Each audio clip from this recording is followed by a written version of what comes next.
പക്ഷേ ഏതാനും മണിക്കൂറുകൾക്ക് ശേഷം ചന്ദ്രൻ ചക്രവാളത്തിൽ നിന്നും അപ്രത്യക്ഷമാകുമ്പോൾ അതുമല്ല ദൈവം എന്ന് അദ്ദേഹം മനസ്സിലാക്കി.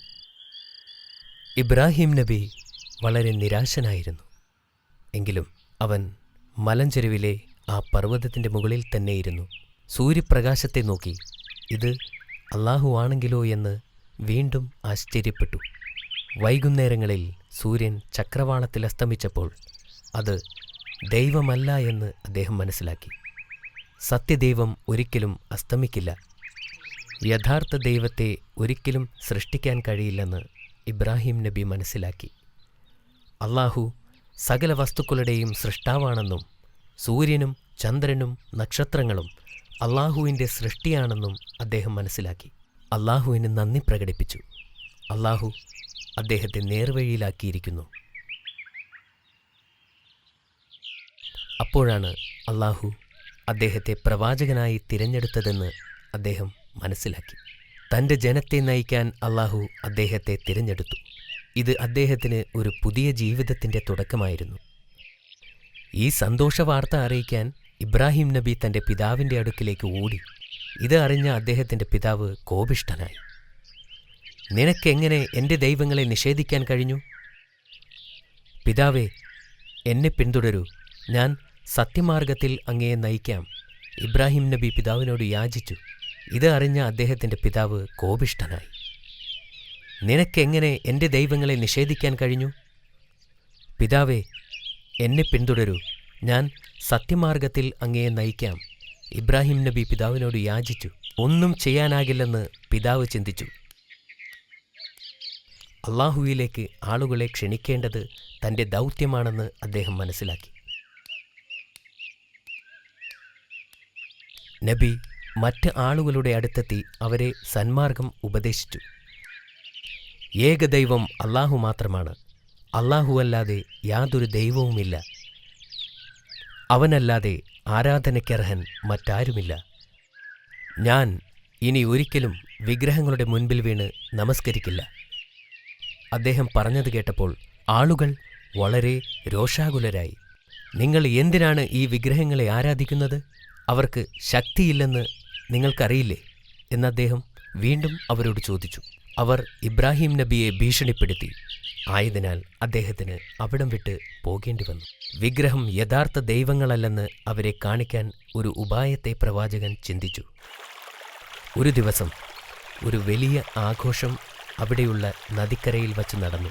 നഗരത്തിലെ എല്ലാവരും അവിടെ കാണുമെന്ന് നബിക്കറിയാമായിരുന്നു. പട്ടണത്തിൽ ആരും ഉണ്ടായിരുന്നില്ലെന്ന് ഉറപ്പുവരുത്തുന്നതുവരെ പ്രവാചകൻ കാത്തിരുന്നു. അദ്ദേഹം ഒരു കോടാലിയെടുത്ത് ക്ഷേത്രത്തിനുള്ളിലേക്ക് പോയി. അവിടെ ഒട്ടേറെ വിഗ്രഹങ്ങളുണ്ടായിരുന്നു. അവിടെ ഉണ്ടായിരുന്ന വിഗ്രഹങ്ങളെല്ലാം തച്ചുടച്ചു. ഒന്നു ഒഴികെ എല്ലാ വിഗ്രഹങ്ങളും തകർത്തു. അത് ആ ക്ഷേത്രത്തിലെ ഏറ്റവും വലിയ പ്രതിമയാണ്. ഈ പ്രതിമയുടെ കഴുത്തിൽ ഒരു കോടാലി വച്ച് അദ്ദേഹം ക്ഷേത്രത്തിൽ നിന്ന് ഇറങ്ങി. പിറ്റേ ദിവസം നഗരത്തിലെ ആളുകൾ ആരാധനയ്ക്കായി ക്ഷേത്രത്തിൽ ചെന്നപ്പോൾ വിഗ്രഹങ്ങൾ തകർന്നു തരിപ്പണമായത് കണ്ട് അവർ ഞെട്ടി. വിഗ്രഹങ്ങളുടെ കഷ്ണങ്ങൾ ചുറ്റിലും ചിതറിക്കിടക്കുകയായിരുന്നു.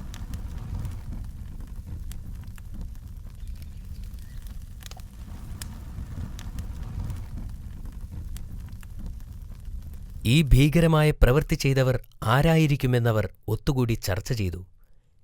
ഇന്നലെ കമ്പോളത്തിൽ ഒരു ചെറുപ്പക്കാരനുണ്ടായിരുന്നു എന്ന് അവരിൽ ഒരാൾ പറഞ്ഞു. അവൻ നമ്മുടെ ദൈവങ്ങൾക്കെതിരെയാണ് സംസാരിച്ചിരുന്നത്. എനിക്കയാളെ അറിയാം, പേര് ഇബ്രാഹിം എന്നാണ്. ആളുകൾ ഇബ്രാഹിം നബി അലൈഹിസ്സലാമിനെ കാണുകയും ക്ഷേത്രത്തിലേക്ക് പിടിച്ചു വലിച്ചു കൊണ്ടുവരികയും ചെയ്തു. നീയാണോ ഇതെല്ലാം ചെയ്തത്? എന്തിനാണ് നിങ്ങൾ എന്നോട് ചോദിക്കുന്നത്? ഇവിടെ ഒരു വലിയ ദൈവം നിൽക്കുന്നുണ്ടല്ലോ, അദ്ദേഹത്തോട് ചോദിച്ചാൽ പോരെ? ഇത് അവിടെയുള്ളവരെ ചൊടിപ്പിച്ചു. വിഗ്രഹങ്ങൾ സംസാരിക്കില്ല, നീ എന്താ ഞങ്ങളെ കളിപ്പിക്കുകയാണോ? സംസാരിക്കാൻ പോലും കഴിവില്ലെങ്കിൽ ഈ വിഗ്രഹങ്ങളെ പിന്നെ എന്തിനാണ് ആരാധിക്കുന്നത്? അങ്ങനെയാണെങ്കിൽ അവർക്ക് കാണാനോ കേൾക്കാനോ സാധിക്കില്ലല്ലോ. അവിടെ കൂടിയിരുന്നവർക്ക് ഒന്നും പറയാനുണ്ടായില്ല. അവർക്ക് നാണക്കേട് തോന്നി. ചിലർക്ക് ഇബ്രാഹിം നബി പറയുന്നത് സത്യമാണെന്ന് മനസ്സിലായി. എന്നാൽ മറ്റുള്ളവർ അപ്പോഴും വൈരാഗ്യം വച്ചുകൊണ്ടിരുന്നു. അവനെ കൊല്ലണം! ആളുകളുടെ ഇടയിൽ നിന്ന് ഒരു ശബ്ദമുയർന്നു. അവർ അദ്ദേഹത്തെ ചങ്ങലകൾ കൊണ്ട് കെട്ടിയിട്ടു. അദ്ദേഹത്തെ എന്ത് ചെയ്യണം എന്നുകൂടി ആലോചിച്ചു. അവനെ ചുട്ടുകൊല്ലണം! ഒരാൾ പറഞ്ഞു. ഇന്നുവരെ കണ്ടിട്ടില്ലാത്ത തരത്തിലുള്ള തീയിൽ അവനെ എറിയണം! മറ്റൊരാൾ പറഞ്ഞു. ഇത് നല്ലൊരു തീരുമാനമാണെന്ന് എല്ലാവരും കരുതി. അങ്ങനെ ബാബിലോണിലെ ആളുകൾ തീയുണ്ടാക്കാൻ ആരംഭിച്ചു. ഭയാനകമായ തീ. പക്ഷികൾക്ക് പോലും അതിൻ്റെ മുകളിലൂടെ പറക്കാൻ പറ്റാത്ത അവസ്ഥ. ആളുകൾക്ക് അതിൻ്റെ അടുത്തുപോലും പോകാൻ സാധിക്കില്ലായിരുന്നു. ഇബ്രാഹിം നബി തന്നെയാണ് വിഗ്രഹം നശിപ്പിച്ചതെന്ന് ജനങ്ങൾ മനസ്സിലാക്കി. വലിയ തീയിൽ അവർ അദ്ദേഹത്തെ ചുട്ടുകൊല്ലുവാനായി തീരുമാനിച്ചു. എന്നിട്ട് അവർ ശേഖരിച്ച എല്ലാ വിറകുകളും അതിൽ നിക്ഷേപിച്ചു. അങ്ങനെ തീ ഭയാനകമായി പടർന്നു പിടിച്ചു. ആരും ഒട്ടും പ്രതീക്ഷിക്കാത്ത വിധം തീ വളർന്നു. ആർക്കും അതിനോട് അടുക്കാൻ സാധിക്കുമായിരുന്നില്ല.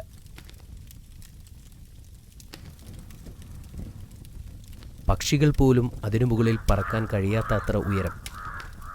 ബാബിലോണിലെ ഈ വലിയ തീപിടുത്തത്തെക്കുറിച്ച് പലരും കേട്ടു. ഈ പ്രതിഭാസം കാണാൻ അവർ നഗരത്തിലേക്ക് ചെന്നു.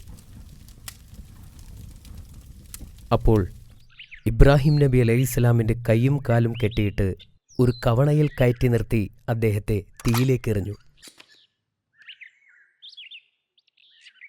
പെട്ടെന്ന് തന്നെ സ്വർഗത്തിൽ നിന്നും ഒരു ദൂതൻ പ്രവാചകന്റെ മുന്നിൽ പ്രത്യക്ഷപ്പെട്ടു. അദ്ദേഹത്തോട് ചോദിച്ചു, എന്തെങ്കിലും ആഗ്രഹമുണ്ടോ?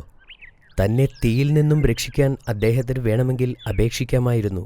എന്നാൽ അദ്ദേഹം പറഞ്ഞു, അള്ളാഹു എന്നെ ഇഷ്ടപ്പെടുവാൻ മാത്രമേ ഞാൻ ആഗ്രഹിക്കുന്നുള്ളൂ. പിന്നീട് സംഭവിച്ചത് അത്ഭുതമായിരുന്നു. അദ്ദേഹം തീയിൽ ചെന്ന് വീണപ്പോൾ തണുപ്പാണ് അനുഭവപ്പെട്ടത്. അദ്ദേഹത്തെ കെട്ടിയിട്ടിരുന്ന കയറല്ലാതെ മറ്റൊന്നും കത്തിയില്ല.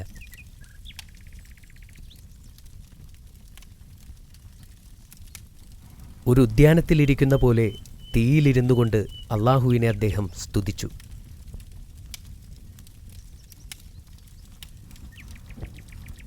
എന്താണ് അവിടെ സംഭവിക്കുന്നതെന്ന് ജനങ്ങൾക്കറിയാൻ സാധിച്ചില്ല. അതിനാൽ അവർ തീ അണയുന്നവരെ കാത്തിരുന്നു. തീ കെട്ടടങ്ങിയപ്പോൾ പ്രവാചകൻ ഒരു പോറൽ പോലും ഏൽക്കാതെ ആ തീയിൽ നിന്നും പുറത്തു വന്നു. അത് കണ്ടപ്പോൾ അത്ഭുതത്തോടെ അവർ പ്രവാചകനെ നോക്കി നിന്നു. ഇത് ശരിക്കും അത്ഭുതമാണ്. ഇബ്രാഹീമിൻ്റെ ദൈവം സത്യം തന്നെയാണ്. ജനങ്ങളിൽ ചിലർ പറഞ്ഞു. എങ്കിലും ഭൂരിഭാഗം ആളുകളും വിഗ്രഹങ്ങൾ നശിപ്പിച്ചതിനാൽ നബിയോട് ദേഷ്യത്തിൽ തന്നെ ആയിരുന്നു. അവർ അദ്ദേഹത്തെ നമ്രൂദ് രാജാവിൻ്റെ സദസ്സിലേക്ക് പിടിച്ചുകൊണ്ടുപോയി. അദ്ദേഹത്തിൻ്റെ കൈകാലുകൾ ബന്ധിച്ച നിലയിലാണ് കൊട്ടാരത്തിലെത്തിച്ചത്. നമ്രൂദ് രാജാവ് പ്രവാചകനോട് ചോദിച്ചു, ഞങ്ങൾ ആരാധിക്കുന്ന വിഗ്രഹങ്ങളെ നശിപ്പിച്ചതെന്തിന്? പ്രവാചകൻ പറഞ്ഞു, അവർ ദൈവമല്ല, വെറും കൽപ്രതിമകളാണ്. ആരാണ് യഥാർത്ഥ ദൈവമെന്ന് നമ്രൂദ് ചോദിച്ചു. പ്രവാചകൻ ശാന്തമായി മറുപടി പറഞ്ഞു, ഏക സത്യദൈവം അല്ലാഹു മാത്രമാണ്. എല്ലാ ജീവജാലങ്ങളെയും സൃഷ്ടിക്കുവാനും സംഹരിക്കുവാനുമുള്ള കഴിവ് അല്ലാഹുവിന് മാത്രമാണുള്ളത്. രാജാവ് പ്രവാചകന്റെ വാക്കുകൾ കേട്ട് കോപാകുലനായി. അവൻ കോപത്തോടെ എഴുന്നേറ്റ് നിന്നു പറഞ്ഞു, ജീവനും മരണവും എനിക്ക് നൽകാൻ കഴിയും. നിന്നെ ഞാനത് കാണിക്കാം. രണ്ടുപേരെ കോടതി മുറിയിലെത്തിക്കുവാൻ അദ്ദേഹം കൽപ്പിച്ചു. അതിൽ ആദ്യത്തവനെ കൊല്ലുവാൻ നമ്രൂദ് ആവശ്യപ്പെട്ടു. ഒരു ഭടൻ വാളെടുത്ത് ഒരു അടിമയെ കൊന്നു. നോക്ക്, ജീവനെടുക്കാനുള്ള അധികാരം എനിക്കുണ്ട്. അവൻ അടുത്ത അടിമയെയും കൊല്ലുവാൻ ആവശ്യപ്പെട്ടു. ഭടൻ വാളെടുത്ത് വീശുന്നതിന് തൊട്ടുമുമ്പ് രാജാവ് കൽപ്പിച്ചു, അവനെ കൊല്ലരുത്, അവൻ ജീവിക്കണം. എന്നിട്ട് നമ്രൂദ് ഇബ്രാഹിം നബിയോട് പറഞ്ഞു, കണ്ടോ, എനിക്ക് ജീവിപ്പിക്കുവാനും കഴിവുണ്ട്. പ്രവാചകൻ പറഞ്ഞു, അല്ലാഹു സൂര്യനെ പടിഞ്ഞാറ് നിന്ന് ഉദിപ്പിക്കാൻ കഴിവുള്ളവനാണ്. നിങ്ങൾക്ക് അത് ചെയ്യാൻ കഴിയുമോ? നമ്രൂദിന് ഒന്നും പറയാൻ കഴിഞ്ഞില്ല. അവന് ഇബ്രാഹിം നബിയോട് വൈരാഗ്യമുണ്ടായി. ഇബ്രാഹിം നബി അലൈഹിസ്സലാം ജനങ്ങളോട് അല്ലാഹുവിൽ വിശ്വസിക്കാൻ ആവശ്യപ്പെട്ടു. ബാബിലോണിലെ ഒരു പുരുഷനും ഒരു സ്ത്രീയുമൊഴികെ ആരും തന്നെ ഇബ്രാഹിം നബിയുടെ വാക്കുകൾ ശ്രദ്ധിക്കാൻ തയ്യാറായിരുന്നില്ല. ആ സ്ത്രീയുടെ പേര് സാറ എന്നും പുരുഷന്റെ പേര് ലൂത്ത് എന്നുമായിരുന്നു. ലൂത്ത് പിന്നീട് പ്രവാചകനായിത്തീർന്നു. ഇബ്രാഹിം നബി അലൈഹിസ്സലാം തന്റെ വാക്കുകൾ ഇവിടെ ആരും കേൾക്കാൻ പോകുന്നില്ലെന്ന് തിരിച്ചറിഞ്ഞു. അതുകൊണ്ട് മറ്റൊരു രാജ്യത്തേക്ക് കുടിയേറിപ്പാർക്കാൻ അദ്ദേഹം തീരുമാനിച്ചു. മറ്റൊരു ജനതയിൽ അല്ലാഹുവിൽ നിന്നുള്ള സന്ദേശം പ്രചരിപ്പിക്കാൻ അദ്ദേഹം ആഗ്രഹിച്ചു. പ്രവാചകൻ തന്റെ പിതാവിനോട് ഇസ്ലാമിലേക്ക് ചേരാൻ അപേക്ഷിച്ചു. എന്നാൽ അയാൾ അത് നിരസിച്ചു. പ്രവാചകനും സാറയും ലൂത്ത് നബിയും ഒരു നീണ്ട യാത്ര ആരംഭിച്ചു. സിറിയ, പലസ്തീൻ, ഈജിപ്ത് എന്നിവിടങ്ങളിലൂടെ അവർ സഞ്ചരിച്ചു. ജനങ്ങളോട് അല്ലാഹുവിൽ വിശ്വസിക്കാൻ ആവശ്യപ്പെട്ടു. ഇതിനിടയിൽ പ്രവാചകനായ ലൂത്ത് നബി അലൈഹിസ്സലാം ചാവുകടൽ തീരത്തേക്ക് കുടിയേറി അവിടെ ഇസ്ലാമിക പ്രബോധനം ആരംഭിച്ചു. കുറച്ചു മാസങ്ങൾക്ക് ശേഷം ഇബ്രാഹിം നബി അലൈഹിസ്സലാം സാറയെ വിവാഹം ചെയ്തു. അവൾ നല്ലൊരു വിശ്വാസിയായിരുന്നു. പ്രവാചകനും ഭാര്യയും മരുഭൂമിയിൽ കുറേ നാൾ യാത്ര ചെയ്തു. ഒരു ദിവസം അവർ ഒരു ദുഷ്ടനായ രാജാവിൻ്റെ രാജ്യത്ത് പ്രവേശിക്കാനിടയായി. ദുഷ്ടനായ രാജാവ് പ്രവാചകന്റെ സുന്ദരിയായ ഭാര്യയെക്കുറിച്ചറിഞ്ഞു. രാജാവ് പ്രവാചകനെ തന്റെ മുമ്പിൽ ഹാജരാക്കാൻ ഒരു ഭടനെ അയച്ചു. രാജാവിന്റെ മുമ്പിൽ പ്രവാചകനെ കൊണ്ടുവന്നു. നിങ്ങളുടെ കൂടെയുള്ള സ്ത്രീ ആരാണ്? രാജാവ് ചോദിച്ചു. പ്രവാചകൻ തന്റെ സഹോദരിയാണെന്ന് മറുപടി പറഞ്ഞു. സാറയെ രാജസദസ്സിൽ കൊണ്ടുവരാൻ ദുഷ്ടനായ രാജാവ് പ്രവാചകനോട് കൽപ്പിച്ചു. അവരെ പരിചയപ്പെടാൻ തനിക്ക് ആഗ്രഹമുണ്ടെന്ന് രാജാവ് പറഞ്ഞു. പ്രവാചകൻ തന്റെ ഭാര്യയോട് പോയി പറഞ്ഞു, രാജാവ് നിന്നെ കാണാൻ ആവശ്യപ്പെട്ടിട്ടുണ്ട്. എന്നാൽ അവിടെ ചെല്ലുമ്പോൾ നീ എൻ്റെ ഭാര്യയാണെന്ന് പറയരുത്. നീ എൻ്റെ സഹോദരിയാണെന്നാണ് ഞാൻ പറഞ്ഞിട്ടുള്ളത്. സാറ രാജാവിൻ്റെ അടുക്കലെത്തിയപ്പോൾ രാജാവ് അവളുടെ സൗന്ദര്യം കണ്ട് മതിമറന്നു. അദ്ദേഹം സാറയെ പിടിക്കാനായി ശ്രമിച്ചു. എന്നാൽ സാറയുടെ അടുത്തെത്തിയതും രാജാവിൻ്റെ കൈ അനക്കാൻ സാധിച്ചില്ല. ദുഷ്ടനായ രാജാവ് ഭയപ്പെട്ടു. അവൻ അപേക്ഷിച്ചു, നിങ്ങൾ എനിക്ക് വേണ്ടി അല്ലാഹുവിനോട് പ്രാർത്ഥിക്കുക. ഞാൻ ഒരിക്കലും ഒരു ദ്രോഹവും വരുത്തുകയില്ല. സാറ അല്ലാഹുവിനോട് പ്രാർത്ഥിച്ചപ്പോൾ ആ ദുഷ്ടനായ രാജാവിൻ്റെ കൈകൾ സുഖം പ്രാപിച്ചു. പക്ഷേ വീണ്ടും സാറയെ കയറിപ്പിടിക്കാൻ രാജാവ് മുതിർന്നു. അവന്റെ കൈകൾ വീണ്ടും അനങ്ങാതെയായി. ദുഷ്ടനായ രാജാവ് വീണ്ടും സാറയോട് അപേക്ഷിച്ചു, വീണ്ടും അല്ലാഹുവിനോട് പ്രാർത്ഥിക്കാൻ. സാറ അല്ലാഹുവിനോട് പ്രാർത്ഥിച്ചപ്പോൾ ആ ദുഷ്ടനായ രാജാവിൻ്റെ കൈകൾ സുഖം പ്രാപിച്ചു. സാറ ഒരു സാധാരണ സ്ത്രീയല്ലെന്ന് രാജാവ് തിരിച്ചറിഞ്ഞു. അങ്ങനെ അവൻ സാറയ്ക്കൊരു സമ്മാനം നൽകി. അവൻ തൻ്റെ ദാസിമാരിൽ ഹാജറ എന്നു പേരുള്ള ഒരു അടിമയെ സാറയ്ക്ക് നൽകി. അതിനുശേഷം അവളെ വീട്ടിലേക്ക് അയച്ചു. സാറ തിരിച്ചു വന്നപ്പോൾ ഇബ്രാഹിം നബി കാര്യങ്ങൾ അന്വേഷിച്ചു. ആ ദുഷ്ടനായ രാജാവിനെ അല്ലാഹു ഒരു പാഠം പഠിപ്പിച്ചു. അവനെക്കൊണ്ട് അവൻ്റെ ദാസിയെ എനിക്ക് സമ്മാനമായി നൽകിച്ചു. വർഷങ്ങൾ കഴിഞ്ഞു. ഇബ്രാഹിം നബിയുടെ മുടി നരച്ചു തുടങ്ങി. അപ്പോഴും ഇബ്രാഹിം നബി ആളുകളെ ഇസ്ലാമിലേക്ക് ക്ഷണിച്ചുകൊണ്ടേയിരുന്നു. സാറയ്ക്കും പ്രായമായി. ഇനി തനിക്കൊരു കുഞ്ഞിന് ജന്മം നൽകാൻ സാധിക്കില്ലെന്ന് അവൾക്ക് മനസ്സിലായി. അതുകൊണ്ടുതന്നെ അടിമയായ ഹാജറയെ വിവാഹം കഴിക്കാൻ സാറ ഇബ്രാഹിം നബിയോട് ആവശ്യപ്പെട്ടു. അവൾക്ക് ഒരു നല്ല കുഞ്ഞിനെ നൽകി അനുഗ്രഹിക്കുവാൻ അല്ലാഹുവിനോട് പ്രാർത്ഥിക്കുകയും ചെയ്തു. മാസങ്ങൾക്ക് ശേഷം ഹാജറ ഒരു ആൺകുഞ്ഞിന് ജന്മം നൽകി. അവന് ഇസ്മായിൽ എന്ന് പേരിട്ടു. കാലങ്ങൾ ഒരുപാട് കടന്നുപോയി. ഒരിക്കൽ ഇബ്രാഹിം നബി ഞെട്ടി ഉണർന്നു. അള്ളാഹുവിനു വേണ്ടി എന്തോ ചെയ്യേണ്ടതായി ഉണ്ടെന്ന് അദ്ദേഹത്തിന് തോന്നി. അദ്ദേഹം ഹാജറയുടെ അടുത്തു ചെന്ന് പറഞ്ഞു, ഒരു യാത്ര പോകേണ്ടതുണ്ട്. ഇസ്മായിലിനെ കൂട്ടി തയ്യാറായി നിൽക്കൂ. ഇബ്രാഹിം നബിയും ഭാര്യയും കുട്ടിയായ ഇസ്മായിലും ഒരു ദൂരയാത്രയ്ക്ക് പുറപ്പെട്ടു. ഒരുപാട് ദിവസം അവർ സഞ്ചരിച്ചു. ഒടുവിൽ ഒരു വരണ്ട മരുഭൂമിയായ മർവ പർവ്വതത്തിൻ്റെ താഴ്വാരത്തെത്തി. അവിടെ പഴങ്ങളോ മരങ്ങളോ ഭക്ഷണമോ വെള്ളമോ ഇല്ലായിരുന്നു. ജീവന്റെ ഒരു അടയാളം പോലുമില്ലാത്ത ഒരു താഴ്വരയായിരുന്നു അത്. അവിടെ വച്ച് ഇബ്രാഹിം നബി തൻ്റെ ഭാര്യയെയും കുട്ടിയെയും ഉപേക്ഷിച്ച് തിരിച്ചു നടക്കാൻ തുടങ്ങി. അവർക്ക് 2 ദിവസത്തേക്കുള്ള ഭക്ഷണം മാത്രമേ കയ്യിലുണ്ടായിരുന്നുള്ളൂ. അദ്ദേഹത്തിൻ്റെ ഭാര്യ അദ്ദേഹത്തോട് പൊട്ടിക്കരഞ്ഞുകൊണ്ട് ചോദിച്ചു, ഞങ്ങളെ ഈ മരുഭൂമിയിൽ ഒറ്റക്കാക്കി എങ്ങോട്ടാണ് പോകുന്നത്? അദ്ദേഹം ഒന്നും മറുപടി പറഞ്ഞില്ല. അവർ വീണ്ടും കരഞ്ഞുകൊണ്ട് അപേക്ഷിച്ചു.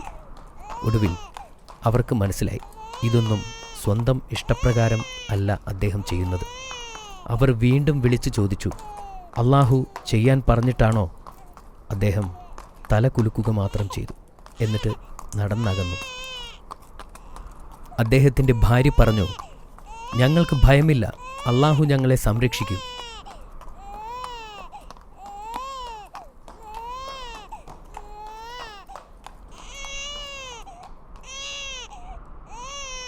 തൻ്റെ ഭാര്യയ്ക്കും കുഞ്ഞിനും ആവശ്യമുള്ള ഭക്ഷണവും വെള്ളവും സംരക്ഷണവും നൽകി അനുഗ്രഹിക്കാൻ ഇബ്രാഹിം നബി അള്ളാഹുവിനോട് പ്രാർത്ഥിച്ചുകൊണ്ടിരുന്നു.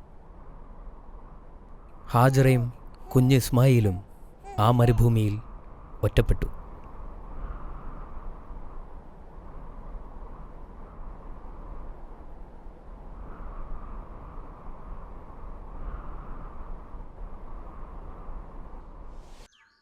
അള്ളാഹുവിൻ്റെ കൽപ്പനപ്രകാരം ഇബ്രാഹിം നബി തൻ്റെ ഭാര്യയെയും മകനെയും ആ മരുഭൂമിയിൽ ഉപേക്ഷിച്ച് തിരികെ പോയി. ഹാജറയുടെ കയ്യിൽ വെറും 2 ദിവസത്തേക്കുള്ള ഭക്ഷണം മാത്രമേ ഉണ്ടായിരുന്നുള്ളൂ. അതും കഴിഞ്ഞു. ഹാജറ ബാക്കിയുണ്ടായിരുന്ന വെള്ളം കുടിച്ചതിനാൽ അവരുടെ കുട്ടിക്ക് പാല് കൊടുക്കാൻ കഴിഞ്ഞു.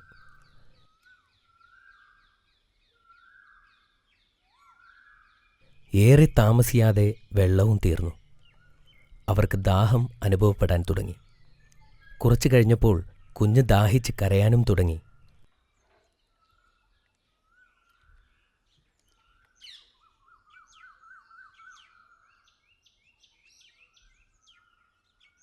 അവർ അടുത്തുള്ള മർവ പർവ്വതത്തിലേക്ക് ഓടിക്കയറി.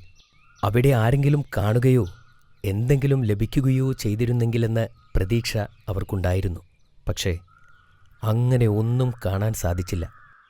തുടർന്ന് അടുത്തുള്ള പർവ്വതമായ സഫയിലേക്ക് ഓടി. അവിടെയും ഇത് തന്നെയായിരുന്നു അവസ്ഥ. അങ്ങനെ അവർ 7 തവണ സഫയ്ക്കും മർവയ്ക്കും ഇടയിലൂടെ ഓടി. ഒടുവിൽ ഹാജറ അവശയായി.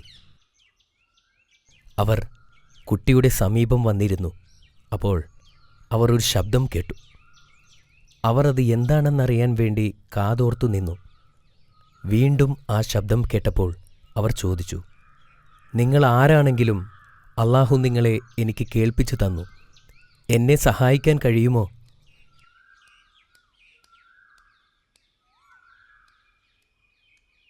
അപ്പോൾ അവിടെ ഒരു മലക്ക് കുഴി കുഴിക്കുന്നതായി കണ്ടു.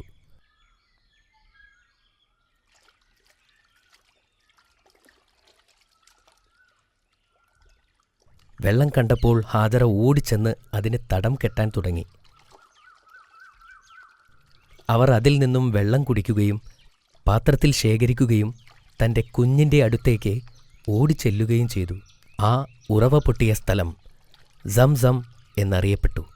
ഏതാനും ദിവസങ്ങൾക്ക് ശേഷം ചിലർ മക്കയിലൂടെ സഞ്ചരിക്കുകയായിരുന്നു. അപ്പോൾ പക്ഷികൾ മർവ പർവ്വതത്തിന് ചുറ്റും വട്ടമിട്ട് പറക്കുന്നതായി ശ്രദ്ധയിൽപ്പെട്ടു. അവിടെ വെള്ളം ഉണ്ടാകാനുള്ള സാധ്യതയുണ്ടെന്ന് അവർ മനസ്സിലാക്കി. അവർ മറവയിലേക്ക് നീങ്ങി. അവർ അവിടെ എത്തിയപ്പോൾ അവിടെ നിൽക്കുന്ന സ്ത്രീയെയും കുഞ്ഞിനെയും കണ്ട് അവർ അത്ഭുതപ്പെട്ടു. ഈ വെള്ളം ഉപയോഗിക്കാൻ അവർ ഹാജറയോട് അനുവാദം ചോദിച്ചു. അതുപോലെ ഒരുപാട് ആളുകൾ മറവയിലേക്ക് വരാൻ തുടങ്ങി. അവിടെ മനുഷ്യവാസം ആരംഭിച്ചു. ഇസ്മായിൽ നബി വളർന്നു വലുതായി. അദ്ദേഹം മർവ നിവാസികളുടെ അടുക്കൽ നിന്നും അറബി പഠിച്ചു. അദ്ദേഹം വളരെ നല്ല ബാലനായി വളർന്നു. അദ്ദേഹത്തിൻ്റെ നന്മകൾ കാരണം എല്ലാവരും അദ്ദേഹത്തെ ആദരിച്ചു. അദ്ദേഹം തൻ്റെ പിതാവിനെക്കുറിച്ച് ആലോചിക്കാറുണ്ടായിരുന്നു. ഒരു ദിവസം ഇബ്രാഹിം നബി തിരികെ വരുമെന്ന് അദ്ദേഹത്തിന് അറിയാമായിരുന്നു. ഇസ്മായിൽ നബി ഒരു വിവാഹം കഴിച്ചു, സമാധാനപരമായി ജീവിതം നയിച്ചു. ഇബ്രാഹിം നബി വളരെ അസ്വസ്ഥനായിരുന്നു. അദ്ദേഹം തൻ്റെ ഭാര്യയെയും മകനെയും കാണാൻ ഏറെ ആഗ്രഹിച്ചിരുന്നു. ഒരിക്കൽ അദ്ദേഹം അവരെ കാണാൻ മക്കയിലേക്ക് പോകാൻ തീരുമാനിച്ചു. ഏറെക്കാലം സഞ്ചരിച്ച് അദ്ദേഹം മക്കയിലെത്തി.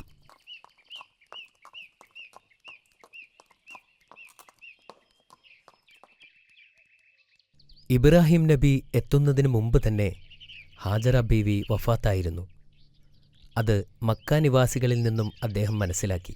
എന്നാൽ ഇസ്മായിൽ നബി ഇപ്പോഴും ജീവനോടെയുണ്ട് എന്ന് അദ്ദേഹം അറിഞ്ഞു. ഇത് കേട്ടതിൽ അദ്ദേഹം വളരെയധികം സന്തോഷിച്ചു. അൽഹംദുലില്ലാഹ് എന്ന് പറയുകയും ചെയ്തു.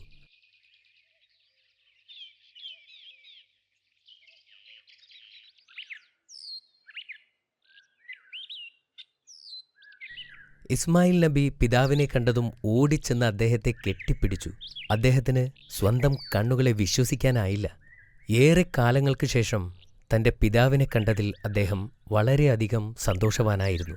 അവർക്ക് ഇരുവർക്കും ഇത് വളരെ സന്തോഷമുണ്ടാക്കിയ സമയമായിരുന്നു. ഒരിക്കൽ അല്ലാഹു ഇബ്രാഹിം നബിയെ പരീക്ഷിക്കാൻ തീരുമാനിച്ചു. ഇബ്രാഹിം നബി ഉറങ്ങുമ്പോൾ ഒരു സ്വപ്നം കണ്ടു. അതിൽ അദ്ദേഹം തൻ്റെ മകനെ അല്ലാഹുവിനു വേണ്ടി ബലിയർപ്പിക്കുന്നതായും കണ്ടു. അദ്ദേഹം ഞെട്ടിയെണീറ്റു. പക്ഷേ അതൊരു സ്വപ്നമായതിനാൽ അദ്ദേഹം അത് കാര്യമാക്കിയില്ല. രണ്ടാമത്തെ ദിവസവും ഇത് തന്നെ ആവർത്തിച്ചപ്പോൾ അദ്ദേഹത്തിന് മനസ്സിലായി, ഇത് അല്ലാഹു തനിക്ക് നൽകിയ നിർദ്ദേശമാണ്.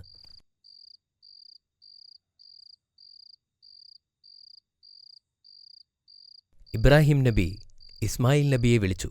താൻ കണ്ട സ്വപ്നത്തെക്കുറിച്ച് പറഞ്ഞു. അപ്പോൾ ഇസ്മായിൽ നബി പറഞ്ഞു, അല്ലാഹു അങ്ങയോട് എന്തു പറഞ്ഞുവോ അത് ചെയ്യുക. അടുത്ത ദിവസം അവർ ഒരു കത്തിയും കയറുമായി അറഫ പർവ്വതത്തിന് മുകളിലേക്ക് പോയി.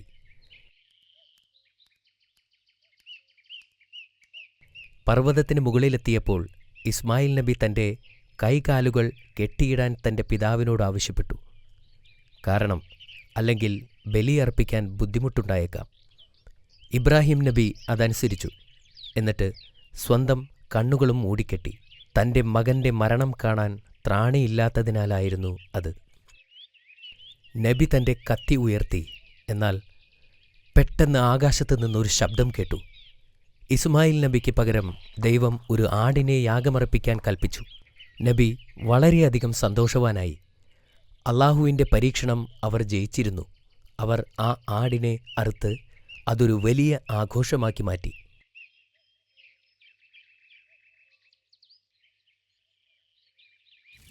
അവർ ഇരുവരും അല്ലാഹുവിലേക്ക് ആളുകളെ ക്ഷണിച്ചുകൊണ്ടേയിരുന്നു. അവർക്ക് എന്നാൽ ആരാധനയ്ക്ക് പറ്റിയ ഒരിടം ഇല്ലായിരുന്നു. അപ്പോൾ അല്ലാഹു അവരോട് തനിക്ക് വേണ്ടി ഒരു ഭവനം നിർമ്മിക്കാൻ ആവശ്യപ്പെട്ടു. അല്ലാഹു അവരോട് കഅബ നിർമ്മിക്കാൻ ആവശ്യപ്പെട്ടു. അത് ഇബ്രാഹിം നബി തൻ്റെ മകനോടും പറഞ്ഞു. അല്ലാഹു പറഞ്ഞത് തന്നെ നമുക്ക് ചെയ്യാം എന്നദ്ദേഹം മറുപടി നൽകി. അവർ കഅബ നിർമ്മിക്കാൻ തുടങ്ങി. ഇസ്മായിൽ നബി കല്ലുകൾ കൊണ്ടുവരുകയും ഇബ്രാഹിം നബി ആ ജോലി ആരംഭിക്കുകയും ചെയ്തു.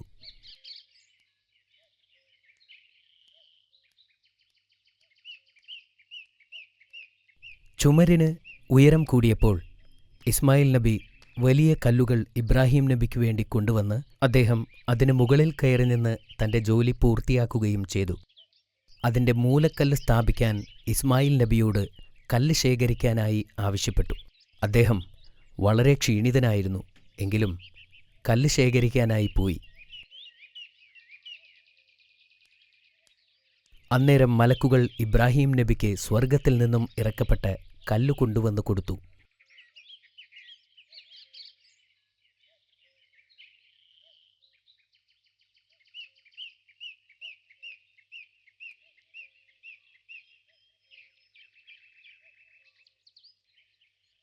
ആദ്യകാലത്ത് അതിൻ്റെ നിറം വെളുപ്പായിരുന്നു. പിന്നീട് ആളുകളുടെ പാപം കാരണം അത് കറുപ്പായി മാറപ്പെട്ടു.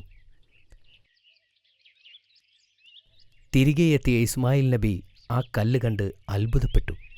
അദ്ദേഹം ചോദിച്ചു, ആരാണ് ഈ കല്ല് കൊണ്ടുവന്നത്? ക്ഷീണം ബാധിക്കാത്ത ഒരാൾ കൊണ്ടുവന്നതാണ് എന്ന് ഇബ്രാഹിം നബി മറുപടി പറഞ്ഞു.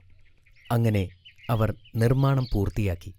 അവർ ചെയ്ത ഈ കർമ്മം സ്വീകരിക്കാനായി അള്ളാഹുവിനോട് പ്രാർത്ഥിച്ചു. അള്ളാഹു അതിൽ വളരെ സംതൃപ്തനായിരുന്നു. എല്ലാവരോടും കൗബയിൽ വന്ന് തീർത്ഥാടനം ചെയ്യാൻ ആഹ്വാനം ചെയ്തു. അത് ഇബ്രാഹിം നബിയുടെ ജനത അനുസരിക്കുകയും ചെയ്തു.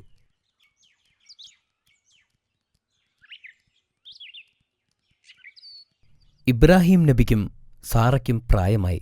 ഒരിക്കൽ അവരുടെ വീട്ടിലിരിക്കുമ്പോൾ 3 അതിഥികൾ വരുന്നത് കണ്ടു. യഥാർത്ഥത്തിൽ അവർ അള്ളാഹു അയച്ച മലക്കുകളായിരുന്നു. ഇബ്രാഹിം നബി അവരെ സ്വീകരിച്ചു.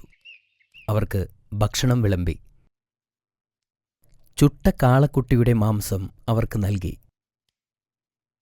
എന്നാൽ ആ ഭക്ഷണം അതിഥികൾ തൊടുന്നതുപോലും ഉണ്ടായിരുന്നില്ല. ഇത് കണ്ട ഇബ്രാഹിം നബി ഭയപ്പെട്ടു. അപ്പോൾ അവർ പറഞ്ഞു, അള്ളാഹു അയച്ച മലക്കുകളാണ് ഞങ്ങൾ. ഇബ്രാഹിം നബിക്ക് ഒരു സന്തോഷവാർത്ത അറിയിക്കാനാണ് ഞങ്ങൾ വന്നത്. സാറ ഒരു ആൺകുഞ്ഞിന് ജന്മം നൽകും. അവനെ നിങ്ങൾ ഇസ്ഹാഖ് എന്ന് വിളിക്കണം. അവൻ ഭാവിയിൽ ഒരു പ്രവാചകനായിത്തീരും. അവർ പറഞ്ഞു. സാറ അത്ഭുതപ്പെട്ടു. എനിക്ക് പ്രായമായി, ഇനി ഞാൻ എങ്ങനെ ഒരു കുഞ്ഞിന് ജന്മം നൽകും? അപ്പോൾ മലക്കുകൾ പറഞ്ഞു, അള്ളാഹുവിന് എല്ലാം സാധ്യമാണ്. കുറച്ചു മാസങ്ങൾക്ക് ശേഷം സാറ ഗർഭിണിയാവുകയും ഒരു കുഞ്ഞിന് ജന്മം നൽകുകയും ചെയ്തു. കുഞ്ഞിന് ഇസ്ഹാഖ് എന്ന് പേരുമിട്ടു.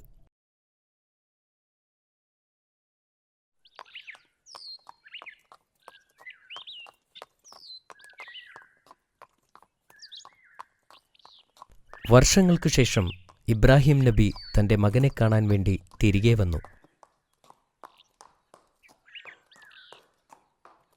അദ്ദേഹം വീട്ടിലെത്തിയപ്പോൾ ഇസ്മായിൽ നബി വീട്ടിലില്ലായിരുന്നു. ഇസ്മായിൽ നബിയുടെ ഭാര്യ അവിടെ ഉണ്ടായിരുന്നു. അദ്ദേഹം അവരുടെ സുഖവിവരം അന്വേഷിക്കാൻ തുടങ്ങി. എന്നാൽ അവർ പരാതിക്കെട്ട് അദ്ദേഹത്തിന് മുമ്പിൽ അഴിച്ചുവച്ചു. ഇബ്രാഹിം നബിക്ക് മനസ്സിലായി, അള്ളാഹുവിൻ്റെ അനുഗ്രഹങ്ങൾ അവൾ ആലോചിക്കുന്നു പോലുമില്ലല്ലോ. ആ സ്ത്രീ തൻ്റെ മകന് പറ്റിയ ഭാര്യയല്ലെന്ന് അദ്ദേഹം മനസ്സിലാക്കി. അദ്ദേഹം തൻ്റെ മകന് മനസ്സിലാകുന്ന തരത്തിൽ ഒരു സന്ദേശം അവൾക്ക് നൽകി. ഇസ്മായിൽ നബി വരുമ്പോൾ അദ്ദേഹത്തോട് സലാം പറയാൻ അദ്ദേഹം ആവശ്യപ്പെട്ടു. ഈ ഗോപുരത്തിൻ്റെ പൂമുഖം മാറ്റുവാൻ നീ അവനോട് പറയണം എന്നദ്ദേഹം പറഞ്ഞു.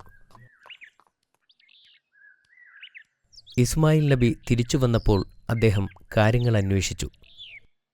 അവർ ഇബ്രാഹിം നബി പറഞ്ഞ കാര്യങ്ങൾ അദ്ദേഹത്തോട് പറഞ്ഞു. ഇത് കേട്ടപ്പോൾ തൻ്റെ പിതാവ് എന്താണ് ഉദ്ദേശിച്ചതെന്ന് ഇസ്മായിൽ നബിക്ക് മനസ്സിലായി. അദ്ദേഹം അവളോട് പറഞ്ഞു, എൻ്റെ പിതാവ് എന്നോട് പറഞ്ഞത് നിനക്ക് വിവാഹമോചനം നൽകാനാണ്. ഇനി നിനക്ക് നിന്റെ വീട്ടിലേക്ക് പോകാം. അവർ അവരുടെ വീട്ടിലേക്ക് മടങ്ങി. ഇസ്മായിൽ നബി മറ്റൊരു വിവാഹം കഴിച്ചു. വർഷങ്ങൾക്ക് ശേഷം വീണ്ടും ഇബ്രാഹിം നബി മകനെ കാണാനായി വീട്ടിലേക്കെത്തി. അദ്ദേഹം എത്തിയപ്പോൾ ഇസ്മായിൽ നബി അവിടെ ഇല്ലായിരുന്നു. അദ്ദേഹം പുതിയ ഭാര്യയോട് അന്നത്തെ വിശേഷങ്ങൾ അന്വേഷിച്ചു. ആ സ്ത്രീയുടെ മറുപടിയിൽ നിന്നും അവർ നല്ലൊരു വനിതയാണെന്ന് അദ്ദേഹം മനസ്സിലാക്കി. ആ സ്ത്രീ എപ്പോഴും അള്ളാഹുവിനെ സ്തുതിക്കുമായിരുന്നു. ഇത് കണ്ട് ഇബ്രാഹിം നബി സന്തുഷ്ടനായി. അദ്ദേഹം ആ സ്ത്രീയോട് പറഞ്ഞു, ഭർത്താവ് വരുമ്പോൾ വീടിൻ്റെ ഉമ്മറം ഉറപ്പിച്ചു നിർത്താൻ പറയണം. ഈ രഹസ്യ സന്ദേശം നൽകി അദ്ദേഹം തിരിച്ചുപോയി. ഇസ്മായിൽ നബി വീട്ടിലെത്തിയപ്പോൾ ഭാര്യയോട് കാര്യങ്ങൾ അന്വേഷിച്ചു. അവർ കാര്യങ്ങൾ പറയുകയും ചെയ്തു. ഇത് കേട്ട് ഇസ്മായിൽ നബി പറഞ്ഞു, അദ്ദേഹം പറഞ്ഞ വീടിൻ്റെ ഉമ്മറം നീയാണ്.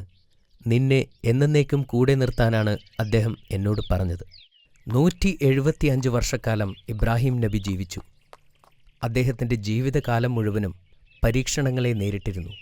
അള്ളാഹുവിൽ ഉറച്ചു വിശ്വസിച്ചിരുന്നു.